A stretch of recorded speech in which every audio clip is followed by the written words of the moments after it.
Ehditäänkö vielä ottaa vai pitääkö sun lähteä? Ei mun pidä, mutta onko vielä yksi lyhyt kysymys? Sitten poikki.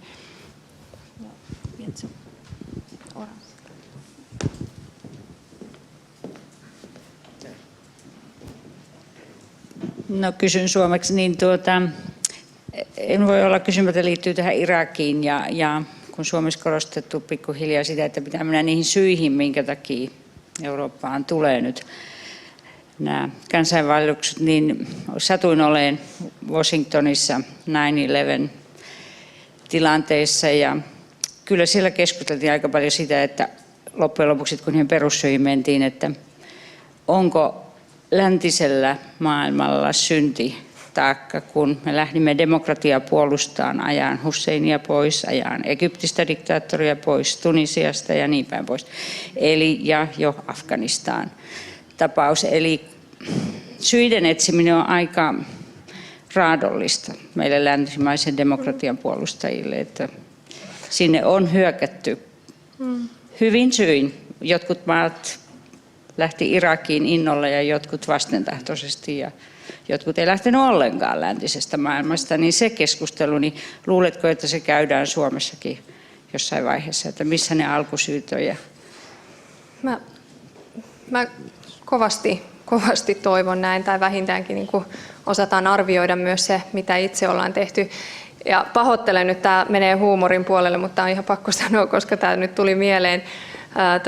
Donald Trump, hän presidenttivaalikampanjassa on sanonut, että itse asiassa Gaddafi ja Hussein ovat olleet meille parhaita liittolaisia, että mitäs menitte sinne koskaan. Ja tämä on niin kuin tämä toinen puoli, mutta kaikessa niin kuin tässä kurjuudessaan, traagisuudessaan, Afganistanissa, jota itse tietenkin seuraan paljon sen takia, että on ollut lähtömaa, niin kyllä afganistanilaiset, minkä takia he eivät tällä hetkellä luota siihen, että mitä kansainväliset joukot tekevät. He tietää, että tietyn ajan ollaan täällä ja tietyt syyt ja perustelut siihen on olemassa, jossain vaiheessa meidät jälleen kerran jätetään. Ja tämä pallon heittely niin kuin tunnetaan jo niin varsin hyvin, on se sitten aikanaan Venäjä, Neuvostoliitto, Venäjä, Yhdysvallat. Itse asiassa tällä hetkellä Kiina on iso pelaaja niin kuin kaikessa ja Kiinasta puhutaan hyvin vähän, mutta jos mietitään monia Afrikan maita, itse asiassa Aasiassa tällä hetkellä ne tiet, mitä rakennetaan, niin ne eivät ole kovin ilmaisia. Eli kyllä Kiinan roolikin on hyvin suuri. Kyllä se maailma vielä, jos me niin kuin länsimaina vielä pystyttäisiin arvioimaan omaa tekemistämme, niin toivottavasti meidän elinaikana sellainen nähdään. Toivon kovasti.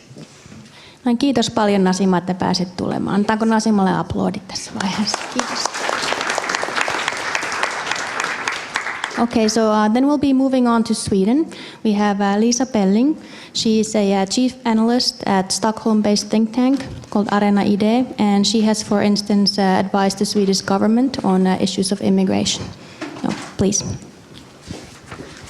How many minutes do I have? 20. Perfect. Thank you very much. I'm so happy to be here. It's really a very relevant topic and a very timely topic, and I hope to be contributing with a Swedish perspective. Now, I know it's very particular for a Swede to speak to a Finnish audience because you follow Swedish news very closely, and there are lots of links between our two countries, and I had a hard time trying to decide what aspects would be most important to raise. So bear with me if there are things that I leave for the questions and answer session afterwards. I have a presentation in 3 parts. I want to talk to you about the numbers first, to get some proportions, how many people are coming, where do they come from. And then I'd like to speak a little bit about xenophobia, and how that is developing in Sweden, and support for xenophobic parties, just very short. And then I'd like to talk to you about integration, how we're looking at this, the challenge after the challenge of accommodating the people that are now coming. We all know the big challenge is integration.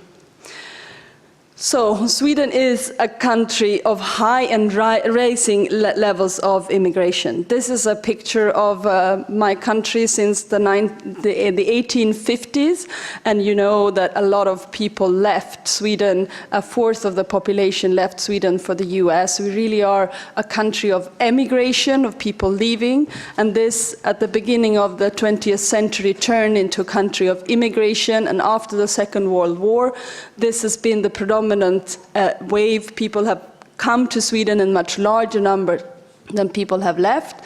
But we are also a country of increasing mobility. The numbers of people leaving are also quite high and rising with time. This is a map of asylum seekers to Sweden since the 1980s. You can see there are a number of peaks there. At the beginning of the 1980s, people primarily came from Iran and the war between Iran and Iraq. Then you'd have the wars in Bosnia and the former Yugoslavia. You see that was the former peak when we in one single year had just as many as we had last year in 2014. So this is an important perspective to any debate in Sweden at the moment, this confidence that we have been through this before.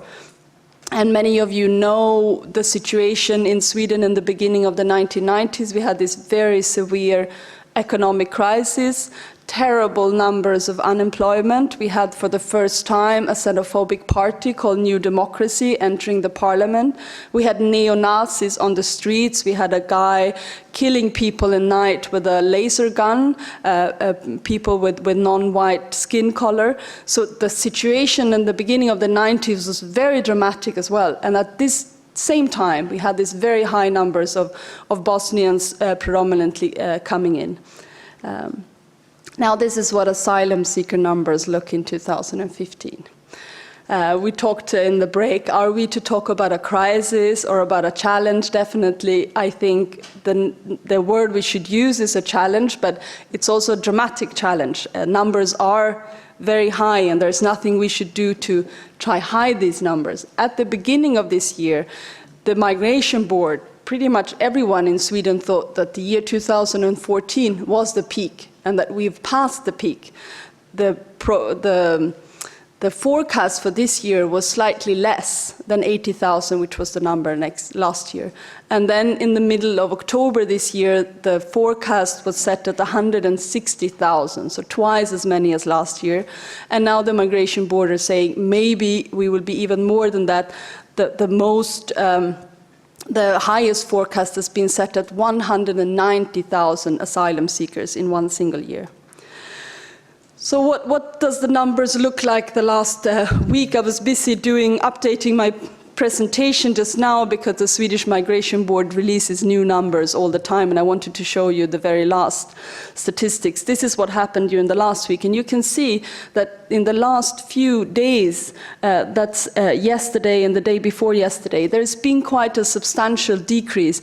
This is partly because it's weekend. It seems there is a decrease over the weekend, but there has been a tendency to a decrease, which is mainly attributed to the fact that there are border controls being introduced. So on the 16th of November, there were border controls, and you can see this in this numbers that they were higher before the border controls, 1,800 people every day. Now, every day, it's a lot of people coming. If you've ever organized a camp, to put up tents for 1,800 people is quite a logistic thing, and this is people arriving every day. Now, this is what it looks like. If you look at the last 2 weeks, you can see that there is this slight tendency of decrease, but that the numbers per day are still very high. And unaccompanied minors have been a large share of people arriving, and as you know, unaccompanied minors, there are children under the age of 18 that arrive without their parents or other guardians. And as I think is the case in Finland as well, these are a group of refugees that are extremely costly. It takes a lot of resources to take care of them because you can't host them in a sports hall alone. You need to have a system of taking care of them. You need special housing, and then you would have to invest a lot in their schooling and so on. And in the past few weeks, they are now almost exclusively Afghan children. And now you might think that this means it's unrelated to the crisis in Syria. But as we learned before, I really appreciated your presentation about the complexity of the war in Syria. Now the complexity also involves Iran taking part in the war on the side of the Assad regime, and they are taking part by providing the Assad regime with foot soldiers. And they don't have enough teenagers in Iran that they can send, but they have a large number of Afghan teenagers living in refugee camps in Iran without residence permit. So they can force them into the army and send them to Syria, or say either you are sent to the front in Syria or we force you to go back to Afghanistan, where they've never been because they are there since generations. Faced with this, many of them, a tiny fraction of all the young people concerned, but some of them choose to go, and the smugglers have opened up this route all the way to Sweden. So also again, and I'd love to have one entire conference about the root causes, right? We should really have that. There's no time for this now, but this is part of the root cause for the Afghan unaccompanied minors coming to Sweden. So it is a system at its limits. Some politicians have talked about the collapse. I think that's really the wrong language. We are not seeing a collapse of the Swedish state, of the Swedish welfare state, of the Swedish society, far from it. But logistics are very strained because there are a lot of people coming, and we need to house people, they need to get food, they need to get some kind of transport, and so on. So now the Swedish Migration Board has started hosting people in event halls. So this Malmö Mässan is this huge event hall, and there are just mattresses on the floor and people are sleeping in there. But we also see municipalities who are now starting to cope. Some kind of degree of everyday business has arrived to some people. This one municipality where the picture is taken, you can see many of you from the labor movement are familiar with this kind of artistic decorations, right? This is from the height of the labor movement, and you see the workers going on strike in the background. This is a community in the middle of Sweden called Norberg. It's a community of 5,000 people, former an industrial place where there's no industry anymore, a really depressing place a few years ago where schools were closing, kindergartens were closing, the shops were closing, the gas stations were closing, which is like the last lifeline, as you know, if you live in the countryside. And now they have 1,000 refugees in a community with 5,000. And then the mayor says, if someone had asked her a year and a half ago, could this municipality take 1,000 refugees? She would have said, impossible, we can't, there's no way. And now they have 1,000, and they're coping. Now they discovered there were problems at the library because there were so many refugees coming into the library and so few computers. Well, they discovered if they employed a few of the asylum seekers as interpreters, as guides, as kind of smoothing the system with the queue of the computers, everything's fine. People are really happy, shops are opening again, gas station stays, there are lots of people in the city. So, and this is just one example. These examples are also multiplying around the city. Xenophobia, how are we doing? This is the long-term perspective, and I think it's the same in Finland as well. If you take the really long-term perspective, this goes back to 1990, and you ask people, should Sweden accept less refugees? There's always less people who said, yes, we are at the limit, we should receive less. And there's always more people who said that's a bad idea to accept less refugees. These same kind of trends can be seen if you look at the European Social Survey, if you look at the World Values Survey. People are less xenophobic and less racist with time. But there is a residual. There are still people who are xenophobic or racist. There are still enough of them to be mobilized into xenophobic parties. So this is important to remember both of these things. The long-term trend is great. In short term, still enough people can be mobilized in order for xenophobic parties to enter the parliament. Well, what happened to Democrats in this very dramatic situation with twice as many asylum applications as last year, which was the peak, the 1 year when we had as many as when the Balkan war. They were elected at 12.7%. They now have 17. They don't have 25 or 30%, as you might imagine. And they are not skyrocketing in the opinion polls. They are struggling with more or less the same, and in some opinion polls they're even slightly going down, which to me is a sense that they might have reached their full potential. This might be slightly less than 20%, that might be what they can actually mobilize. So, integration for the coming minutes. Well, when Swedes now look at this integration challenge, I think this example with the Balkans plays a really important role in our self-perception, that people are saying, well, we did actually manage the Balkans, despite this extremely difficult situation, economic crisis, xenophobia, neo-Nazism, people being killed on the streets, people saying these people will bring ethnic wars to Swedish suburbs. There were Bosnians, there were Muslims. Remember, there were Muslims, those Bosnians who come. And now people are saying, well, what happened to all the Bosnians? So people go, well, yeah. You know, they're our best football players, they are members of our government. It's, you know, it all passed, and the numbers prove also this picture that it was a success story.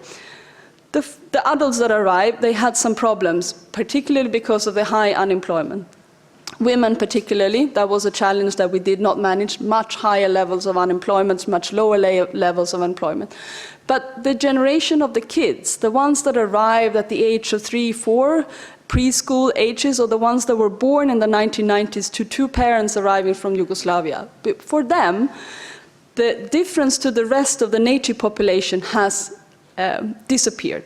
So in one generation, they have achieved the same level of education, same level of income, same level of living standard, housing standards as the native population.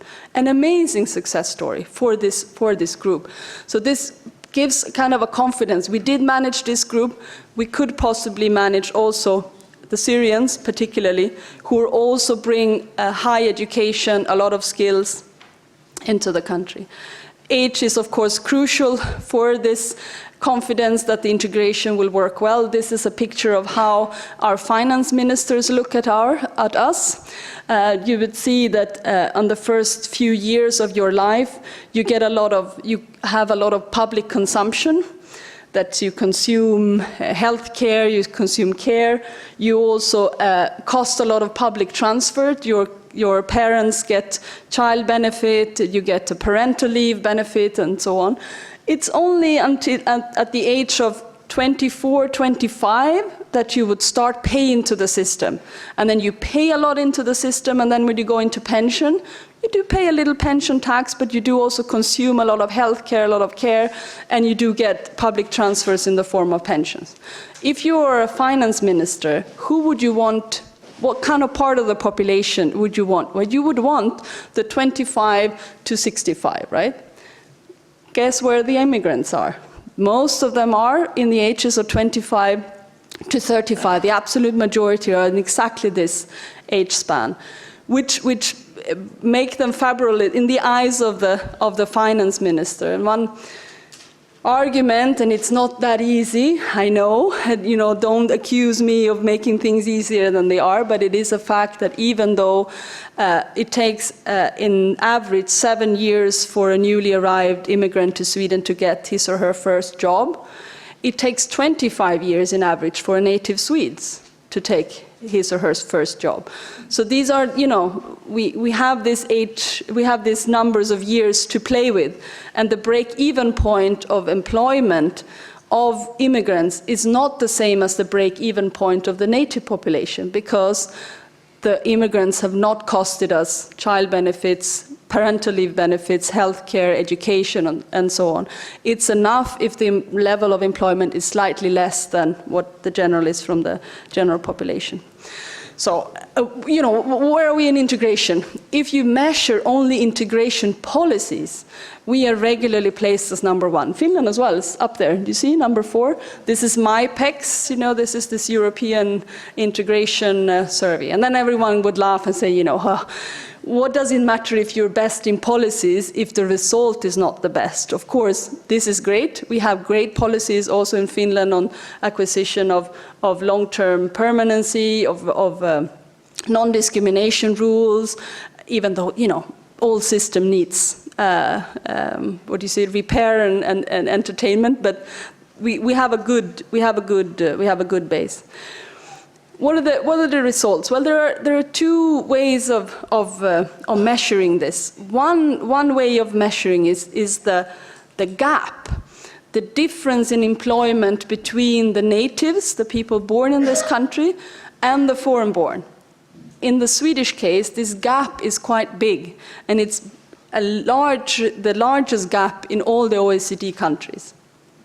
But there is also a way of comparing the general level of employment of the foreign-born. And here we are above the EU average. This is explained by the fact that the general level of employment is very high in Sweden, in Denmark, in Finland. So the gap is big, but on a very much higher level. So if you're an immigrant and you choose between going to Greece, where almost nobody has a job, or going to Sweden, where you will have a 70% chance of getting a job, but maybe not an 80% chance like the native population. Of course, it's better to be an immigrant in the Nordic countries, even though the gap is big. This is not to relativize the gap. The gap is a difficult and important problem. We need to close this gap because it creates inequality, it creates, pushes wages down in the labor market and so on. We need to close the gap, but we're not as bad as sometimes think. So the labor market, and you can see there that we are the best in the EU, according to this statistics from 2012, in terms of the level of employment. So the challenge, and this will be maybe my most important statement today, is I think we need, and particularly as labor movement, me myself as a social democrat, I know many of you are social democrats too, I think we need to frame this integration challenge as a challenge of redistributing the long-term gains we know are there from immigration. We know we need immigration, we know it's good for our economy, but it's in the long term, and redistribute them to pay the costs we know also are there. We know the costs are there. There are real costs to municipalities, but they are short-term costs, they're concentrated costs. That's an important challenge too. The costs of immigration are often concentrated to certain parts of the labor market, to certain neighborhoods where people maybe are already not feeling safe, neighborhoods are already not working that well. They're often concentrated to certain schools that might not be working well from the beginning. So there we need to make this redistribution work well. I think this is the most dangerous argument you could have, is that to make a division between sorry, I have a cold, open hearts and the maybe I'll stop here for the yes. I stop. Thank you.